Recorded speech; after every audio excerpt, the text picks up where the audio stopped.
Кабылан эрен аталар калың кыргыз журтумду каптаган жоодон сактаган, кемибей өсүп өнсүн деп, келечек пайда көрсүн деп, керемет жерди таштаган. Арзан көрбө кыргызым, ала тоону башкадан деп, айтыштардын биринде жаш Төкмакы Мундузбек Борончиев ырдагандай чыны менен эле ала тоо бейиш жерибиз аманат экендигин эске салуу менен улуу журтубуз улуу конушунан ажырабасын деген жакшы тилекте бүгүнкү көрсөтүүбүздү баштайбыз. Арыбаңыздар. Кыргыз Республикасынын президентинин Манас Семетей Сейте күчүлтүгүнө чыгарылган жарлыгын утурлай жана ошондой эле улуттук нарк жөнүндөгү жарлыгынын негизинде Манастан интеллектуалдык Таймашы өзүнүн 12-чи айланпасын республикабыздын ар бир аймагына барып, эң мыкты деген топторду тандап келип, райондук, облустук тандоолорду уюштуруп, бүгүн сиздерге куттуу студиябыздан республикалык таймашыбыздын финалдык баскычын сунуштап турган учурубуз.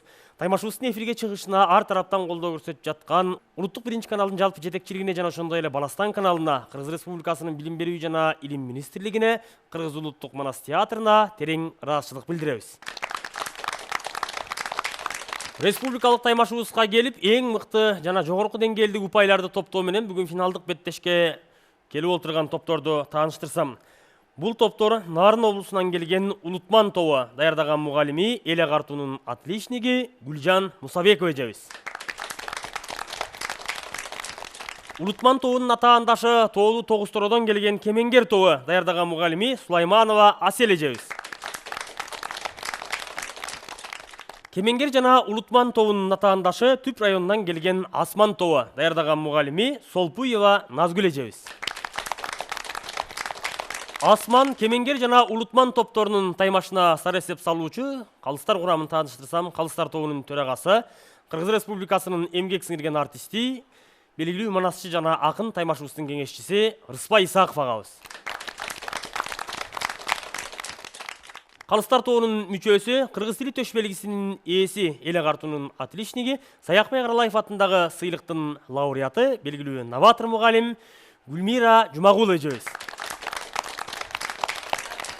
Калыстар тобунун мүчөсү, Жетегүз районундагы мектептин кыргыз тили жана адабияты сабагынын мугалими, Манастанын сапарлашы болуп, так ушул көл жергесинде өткөн таймаштарыбызга жыл сайын өзүнүн жаңычылдык көз карашы менен катышып келе жаткан эжебиз бүгүн куттуу студиябызга келип калыстык кылып олтурат. Берикбаева Аид эже.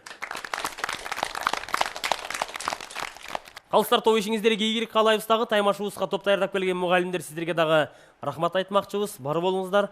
Ылайым көздөгөн максатыңыздарга жетип, жараткан беттегениңиздерди берсин. Кандай тилек максат мүдөө менен келсеңиздер, бардыгына жетиңиздер. Так ушул жерде сыйлык тапшыруудун жылдын этегинде жүз көрүшкөндү насип кылсын. Орун алып берсеңиздер.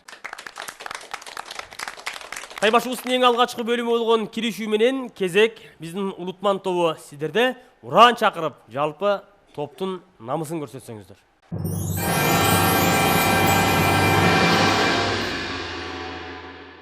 Амансыздарбы, улуу тону жердеген уюткулуу кыргыз элим. Биз топтун атын Улутман деп атадык. Эленип мезгилдердин элегинен, дүйнөнүн миң кылымдык тереңинен, улуу кыргыз дөөлөтүн түптөп кеткен Манас бабам рухунан келет бирдем. Артык көрүп топурагын алтындан, айдалыга мекен жүгүн артынган, улутумду улут кылып сакта деп, Айкөл Манас керес кылып калтырган. Улутманым, баса көрбө устаранын мизи менен, баса көргүн, кулаалы таптап куш кылган, курама жийип журт кылган, уч кыйры жок Манастын изи менен. Улут болсок Манас менен улутпуз, бийик болсок Манас менен бийикпиз. Улутман тобунун топ башчысы мен Асанова Айдеми жана топ мүчөлөрү Руслан Казакбермет, Шаймкул Атайзим. Улутман тобуна дагы ийгиликтерди каалап, кезекталарын атаандашы болгон Кемеңгер тобу сиздерге узатабыз. Арбаңыздар ата журттун алдында, ак тилинен милдеттүүмүн дегендер, алдыңарга таазим кылып ийилип, салам жолдойт биздин жамаат Кемеңгер. Эр көгөрөт, элин сүйүп баталып, Кемеңгер журт бата менен жашадык. Кемибесин кемеңгерлик деп тилеп, биз ысымды Кемеңгер деп атадык. Улуу жомок, улуулукту жар салып, уккан элдер таасирине тамшанып, Кемеңгер ой жан дүйнөңдү дүрбөткөн, бул дастандын даражасы канчалык. Дүбүртүнө дүңгүр өткөн ааламды, дүйнө билбейт бул жомокко теңдешти. Кемеңгердин түбөлүктүү урааны, Манас, Манас, Манас боло бермекчи. топ башчысы Нуралуулу Кубаныч, топ мүчөлөрү Абитова Үпөл. Кубанычбек Онурзада. Кемеңгер тобудағы азаматсыздар ийгиликтерди каалайбыз. Кийинки кезек соңку тобубуз Асман сиздерде. Аскасы асман тиреген, алатоолук элден биз, төрт түлүгү шай келген, түп сыяктуу жерден биз, көрөнгөлүү таланттуу көч айынан келдик биз. Көк теңир бизди жараткан, асман деп койдук топ атын, салам жолдойт жаш кыздар, бийиктикке умтулган. Манас деген кыргыздын эркиндиги, асман болсо ааламдын мейкиндиги, асмандай ааламды курчап турган, Айкөл Манас элин курап журт кылган. Биздин уран. Ай ааламга нур жараткан чексиз асман, Айкөл Манас кыргыз үчүн бүтпөс дастан. Ураным Манас, улутум кыргыз, кыргыз бул асмандагы жылдыз. Манас, Манас, Манас. Топ башчысы мен Жакшылыкова Гүлназ, топ мүчөлөрү Шаршембекова Кыял, Жакпаева Зинай. Асман тобунадагы ийгиликтерди каалап, ушуну менен биз Ураан чакыруу бөлүмүн жыйынтыктайбыз.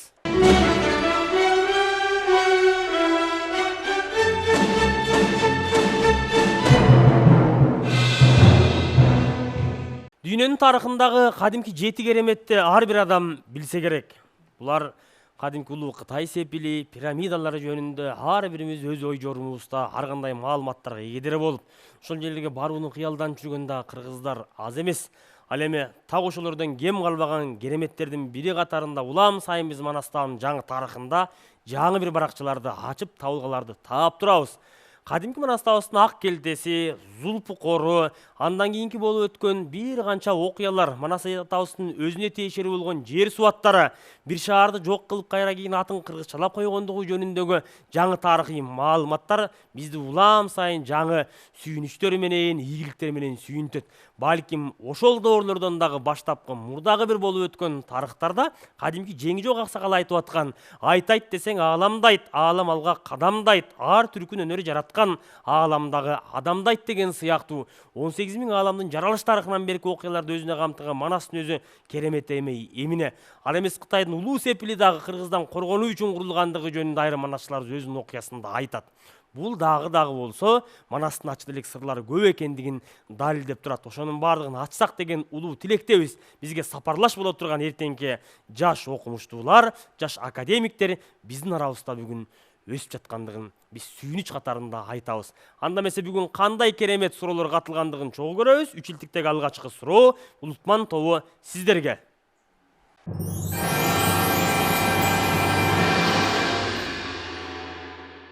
Кардыгач агасы Манастын каза тапканын билди беле?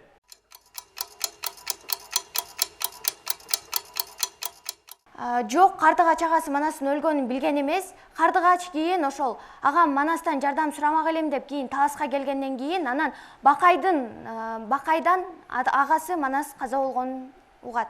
Жооп туура азаматсыздар. Кийинки суроо Кемеңгер сиздерге. Көкөтөйдүн ашын өткөрүүдө Сары Арка эмне себептен жарабай калган?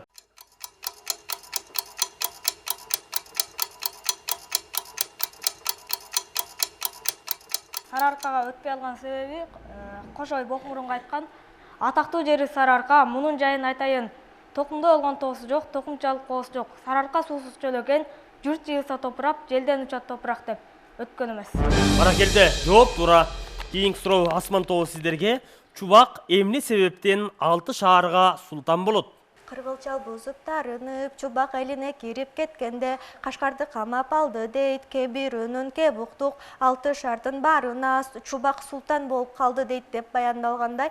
Бул Чубак Манаска Кыргылчалдын айынан тарынып кетет, ошондо Кашкарды барып камап 6 шаарга султан болгондугу айтылат. Жооп туура азаматсыздар. Кийинки суроо кайрадан Улутман сиздерге. Каракандын тушунда кыргыздар кандай дооран сүргөн? Каракандын тушунда кыргыздар бейкутчулук, тынч, молчулук, тынччылык учурда дооран сүрүшкөн. Жооп туура азаматсыздар. Тагыраагы катылганды кылган түз, кайраты мыкты, зары күч болуп өздөрүнүн эбегейсиз мыктылык, көз кайкан бийиктигине жетишкен. Кийинки суроо Кемеңгер сиздерге. Кер качыр минген чоң дөөдүр эмне себептен Алтайга казатка аттанат? Эсенкан кер качыр минген чоң дөөдүрдү 40 үйлүү кыргыз бурутту кылын эсен калтырбай кырып кел деп чоң дөөдүрдү жиберет. Жооп туура азаматсыздар. Эсенкандын буйругу менен баргандыгы айтып бердиңиздер. Азаматсыздар, кийинки суроо Асман сиздерге. Боз качыр минген борончу кимдин колунан каза табат? Боз качыр минген борончу Кутубийдин алдынан катар чыга калганы, кисенин бер жак чети деп өпкөнүн өлчө бети деп, Кутубий муштап өткөндө эринен эр тайып, үзөңгүдөн буттайып, көзү кетип алактап, буту кетип салактап, өпкөнүн орто дал жерин айза менен сайып өттеми деп айтылгандай, Кутубийдин колунан каза табат. Жооп туура азаматсыздар. Кийинки суроо кайрадан Лутман сиздерге. Манас 3 күн согуш кылып, Үрепен шаарын жоготкондугу тууралуу айтылат. Кийин ал шаар эмне деп өзгөртүлөт? Манас атабыз 3 күн согушуп, Үрепен шаарын бузат. Андан кийин ал Үрепен шаарын бузуп, Үрбакка конгон. Жооп туура азаматсыздар. Кийинки суроо кайрадан Кемеңгер сиздерге. 6 балбанды сойгондо Акаярдын колунан кайсы Кытайдын белгилүүсү кутулуп кеткен?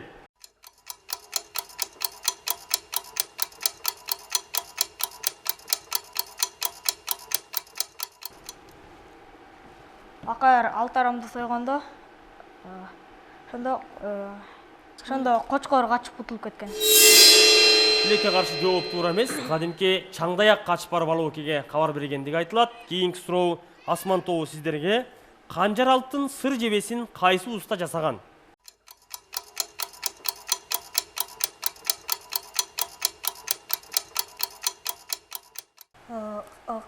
Канжар алтын бул Бейжиңдеги Дөтүкер уста жасап берген. Тилекке каршы жооп туура эмес. Казыналык чоң уста эр бүйөнгө жасаган деп айтылат. Бул албетте Семетей бөлүмүндө. Кийинки суроо кайрадан Лутман сиздерге. Алоокенин Коңурбай кайсы жерде туулган?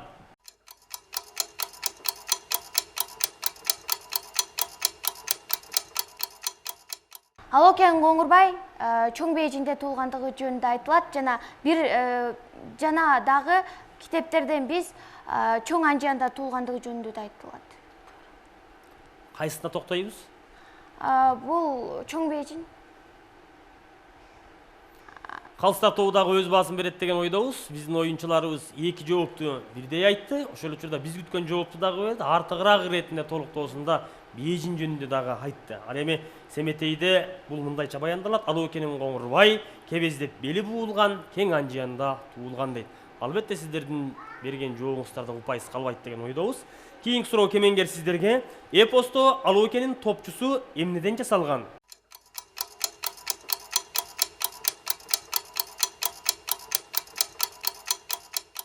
Алоокенин топчусу кохардан жасалган. Жооп туура азаматсыздар. Кийинки суроо үчүлтүктеги соңку сурообуз. Асман тобу сиздерге. Жакыптын түшүнө кирген кызыр Тору чаардын бир кемчилигин айтат. Ал кайсы кемчилик эле? Тору чаардын бир кемчилиги бул ошол Манас 12 жашка келгенде ошол Тору чаар өлөт деген айткан. Жооп туура азаматсыздар. Ушуну менен биз таймашыбыздын үчүлтүк бөлүмүн жыйынтыктайбыз.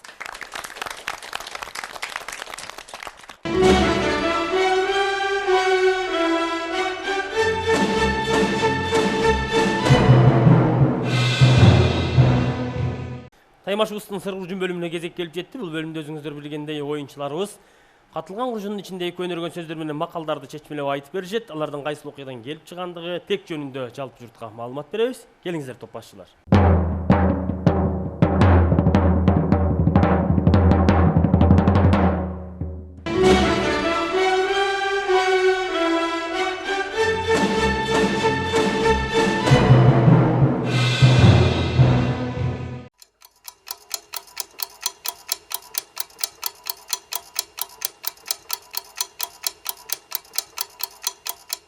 Бизге көнөр сөздөрдөн боштолуу деген көнөр сөз келген. Ал эми сөздү чечмелей кетсек, бул суу жаныбар түлен. Эпосто түленди түрктөрдөгүчө аталышы бул боштолуу делет. Сөздүн мааниси болпогойлуу, чоңураак, бирок семиз жаныбар. Ал эми эпосто мисал келтирсек, мына ошондо канчоро байлыгына чирелип, боштолуу болуп жатканы деп айтылып кеткен жайы бар. Ал эми Улутман тобуна макал лакаптардан эрдик кылып кой сойсоң, итти кылып тош тартпа деген макал лакап келген. Биз бул макал лакапты чечмелесек, конок кылып, эрдик кылып кой союп атып, бирок устукандын ордуна тош тарта көрбө, тош тартсаң уят болосуң дегенди билгизет. Мунун өтмө мааниси ушунчалык жакшы иш жасап жатып, бирок ал ишиңди бир жамандык менен, бир бузук менен жууп салба дегенди билдирет. Эпосто мисал келтирсек, көкөтөйүн ашын келтире алабыз. Бокмурун ошол эрдик кылып атасынын чоң ашын өткөрүп жатып, бирок иттик кылып манасты чакырбай койгондугу айтылат. Рахмат Улутман тобу. Кемеңгер тобу сиздердин жооп. Биздин макалыбыз курай жакканга тезек жаккан теке берсин эт деген. Бул чечмеленишинде курай жаккан адам бул кандай десек эми ошол турмушта ар кандай абалдар болот, бири өйдө, бири ылдый болот, бирде жигит жөө жүрөт, бирде жигит төө минет деген сыңары. Ошол эле курай жаккан адам курай жаккан адам тезек жаккан адамга караганда ал ошол турмуштагы абалы бийигирээк болушу мүмкүн, даражасы мансабы бийигирээк болушу мүмкүн. Анан ошол учурда ал өзүнүн ылдыйкы төмөн даражада турган адамга өзүнөн теке берсиниши мүмкүн. Эпостон мисал келтирсек, бул калмактын 80 баласы келип, кыргыздын 40 баласына катылгандыгын айтсак болот. Калмактын 80 баласы ар дайым кыргыздарды силер бурутсуңар деп, бурут деген сөздүн дагы чечмелениши бар, ар кандай аларды төмөн тутуп, бурут деп аларды төмөн тутушкан, ошол алардын кыйынсынып жүргөндүгү тууралуу эпостон кабар алабыз. Ал эми көөнө сөздөрдөн кам деген сөздү келди. Кам дегенин биринчи мааниси энчилүү ат деген мааниде түшүндүрсө, ал эми экинчи мааниси бул тескерисинче даяр аракет кылуу деген маанини түшүндүрөт. Эгерде эпосто мисал келтире турган болсок, башында эле Манас эпосунан Алоке менен Молтону алганда ыр саптарында мындай кездешип кеткен жайы бар. Бул эпостодо мындай кездешкен жайы бар. Кытайдын таш сайынган күчтөсү келген экен камынып, кыргызды кырып алууга деп. Ошондо бул даяр аракет кылуу, энчилүү ат деген маанилерде колдонуп келет дейбиз. Энчилүү ат деген кандай? Экинчи мааниси ошо энчилүү ат деп мындай бир нерсеге карата айтылган бир адамдын тиешелүү аты деген сыяктуу. Бирок көбүнчө маанисинде бул кам деген аракет кылуу, даяр деген маанини түшүндүрөт. Бул жерде сөздүн маанилери жөнүндө кетет. Башка дагы кам дегендин башка дагы мааниси барбы? Башка мааниси жок. Рахмат. Асман тобу сиздердин жооп. Бизге жерге түшкөн макал лакаптардан жерге түшкөн гүл болот, отко түшкөн күл болот деген макал келди. Муну биз чечмелей кетсек, бул түз маанисинде эле, мисалга бир өсүмдүктү алалы. Ал өсүмдүктү алсак, жерден ар бир сепкен нерсебиз гүлдөйт, өсөт, өнүп чыгат.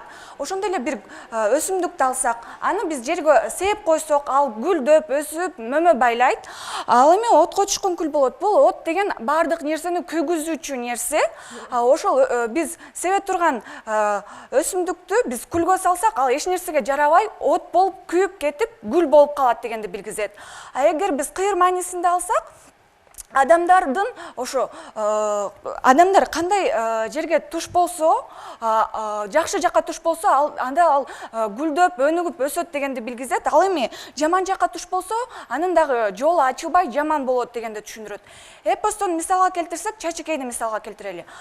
Семетейди жерге салыштырсак, ал семетей бар убагында чачекей деген аябагандай жакшы атакка ээ болуп, жакшы аял болгон. Ал эми канчорону биз отко салыштырып, канчорону чачекей алгандан кийин, ал чачекей деген эркек катын деп айтылып, жаман атак болгон, жаман атакта болгон. Ал эми көөнө сөздөрдөн болсо, бизге көзөл деген сөз келди. Бул сөздүн мааниси мыкты, баатыр, эр жүрөк дегенди түшүндүрөт. Бул көзөл деген сөз эпосто аябагандай эле көп учурда кездешет, бирок биз ошентсе да мисал келтирип кетсек, көзөл Манас сурап кеп деп, бул көзөл баатыр дегенди айтып жаткан болот. Жана ошондой. Жана ошондой эле көзөл жолой айлалуу, токойго кире качтеми деген мисалдарда кездешет. Ырашылык билдиребиз, урматтуу топторубуз, ушуну менен биз сыр уржун бөлүмүн жыйынтыктайбыз.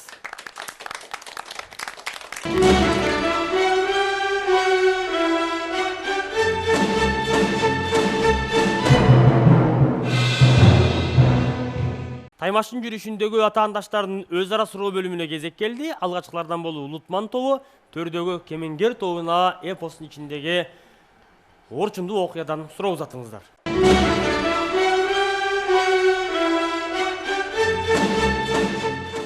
Улутман тобунан Кемеңгер тобуна суроо. Чубак атабыз кайыпка кеткенден кийин зайыбы Айымканды ким алат жана Канчоро кимдин колунда тарбияланып чоңойот?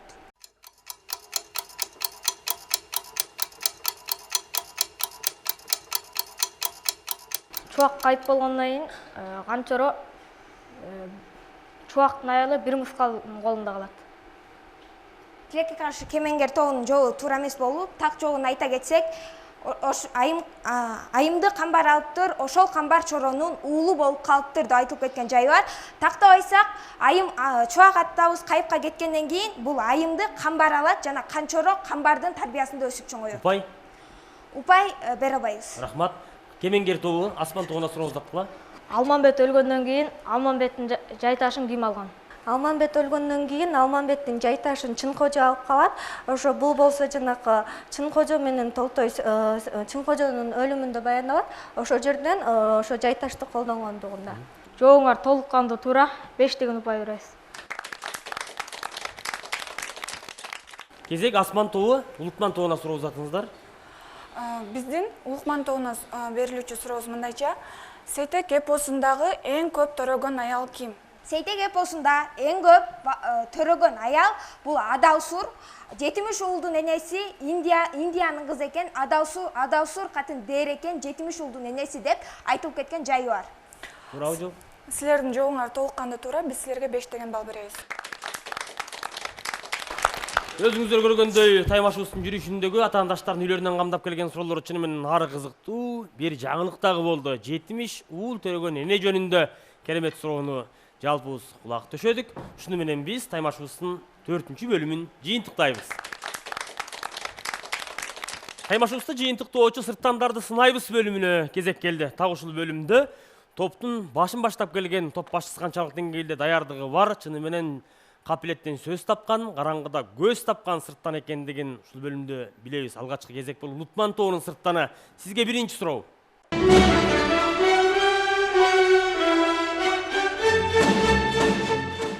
Желдей боз калмакпы? Жок. Үргө Кытайга элчиликке барганбы? Ооба. Ак олкокто Алманбет жасаганбы? Жок. Үмөтөйдүн тулпары кулагерби? Ооба. Бул Кулжа таластын чегин кайтарабы? Жок. Катаалдын уулу Карагулбу? Ооба. Багыштын уулу Карагулбу? Жок. Катаалдын уулу Карагулдун жылкычысы Бозбалабы? Ооба. Оңурбай Алгаранын Карагулдун жылкысына кошобу? Ооба. Каныкей Манастын биринчи аялыбы? Жок. Кадырман теле көрүүчүлөр, сиздер көргөндөй Улукман тобунун сырттаны өзүнүн нагыз топ башчы экендигин далилдеди. 10 суроонун ичинен бирөөсүнө гана жазатайып жооп берип, жыйынтыгында 9 деген эң жогорку пайда топтоду. Кезек Кемеңгер тобунун сырттанында. Семетей Зулпукорду колдонобу? Ооба. Кечил эли үйлөнүү той өткөрөбү? Жок. Семетей Карагулга байдын уулу жоодурмун дейби? Ооба. Семетей Оңурбайдын жылкысын тийип кетеби? Ооба. Керке кандын жер ченек иштери акканкын алып кетеби? Жок. Кытайдын даңза китеби ажайыпта сакталганбы? Ооба. Сейтек эпосунда ок аттоо уруму колдонулабы? Ооба. Акылган айчүрөктү медиандын белинен таап алабы? Ооба. Шоорктун аскерлери төө мингенби? Ооба. Үмөтөй Семетейден көкчөнүн кунунда олайбы? Ооба. Кемеңгер тобунун башчысы дагы өзүнүн сырттан экенин далилдеди. Өзүнө берилген 10 суроонун ичинен экөөсүнө гана ката жооп берип, жыйынтыгында 8 деген жогорку упайды топтоду. Кезек Асман тобунун башчысында. Шууту буранда элиненби? Жок. Манас кошойго жолукканы кеткенде элди Куту бий башкарабы? Ооба. Үмөтөй Сур коён менен Тайбурулду күн ордуна сурайбы? Ооба. Шуутуну Манаска ажыбай ээрчитип келеби? Ооба. Зулпукордун мизинде жазуусу болгонбу? Ооба. Орус элинин каны Ырчуулбу? Жок. Кутунай Каражойдун огунан курман болобу? Ооба. Ырчуулдун теги Англияданбы? Ооба. Улакканын сыргактык аныкейге бактырабы? Жок. Алманбет Кытайдан 12 жашында качабы? Ооба.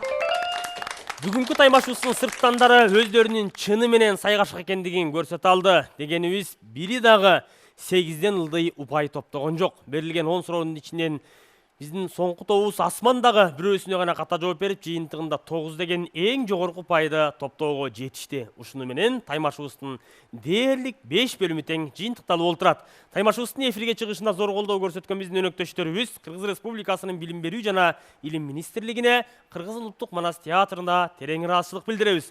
Улуттук 1 каналдын мега долбоорлорунун бири болгон Манастан интеллектуалдык телетаймашы Кыргыз Республикасынын президентинин Манас Семетей Сейтек үчилтигин ар тараптан изилдөөгө жана жана жайылтууга арналып чыккан жарлыгын утурлай улуттук нарк боюнча жарлыгынын демилгесинде уюштурулуп олтурат.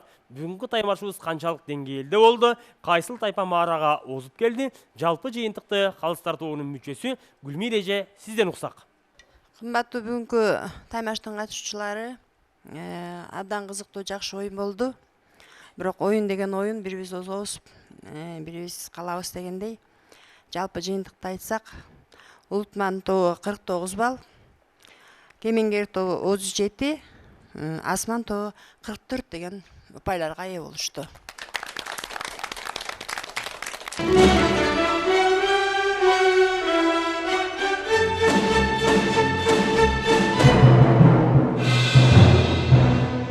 Албан түрдүү жандар өттү кезинде, алар бүгүн айт чигимдинесинде Манас гана кыргыз менен бир жашап, айдың асман, дүбүртү жер бетинде деп белгилүү манасчы жана акын Замирбек Баялиев ага жазгандай, чыны менен эле Манас атабыз сыяктуу канчалаган баатырлар, кечеги дүйнөнү даңаза кылып жүрган Троядан баштаган кадимки Атилла, андан бери келген Македонский, бардыгы тарыхтын беттеринде жазылганы менен кимисинин улуу руху басып өткөн жолу ыр болуп, дастан болуп, тирүүлүктө айтылып жаткандыгы жок. Бир гана Манас атабыздын улуу баяны кылым кыйрына чейин кайып каскагынан дарылып, манасчылардын ооз аркылуу жалпы журтка жетип келе жатат.